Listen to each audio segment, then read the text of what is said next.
Hey guys, it's Dr. Wong with Next Level Physiotherapy. For this month, we're going to talk all about knee pain. So the first thing we're going to talk about is how to pick the right footwear. So when you're standing and walking, your knee doesn't bother you, as well as 2 habits you need to pay attention to in order not to have your knee pain get worse.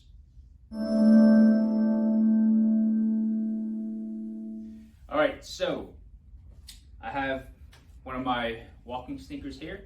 So essentially there's 3 main things you want to check out for when it comes to footwear. Obviously, depending on the occasion, you're not always wearing sneakers. But the first thing that most people do when they walk is their heel hits the floor first. So because of that, you want to check out the heel.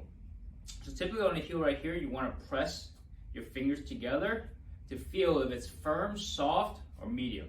Typically, you don't really want soft shoes because it adds less stability to your foot depending on what surfaces you're working on every single day of the week. So if you're working in, let's say, retail and you're walking on hard surfaces, you want something a little firmer in order to give you more support. If you're working in an area where you have uneven surfaces like grass and things of that nature, you still want something firm to give you more support. Okay? Now that's the first part. The second part is you want to check for the arch support. The way you do that is you turn your shoe in and you press down here. And it shouldn't collapse fully like mine does.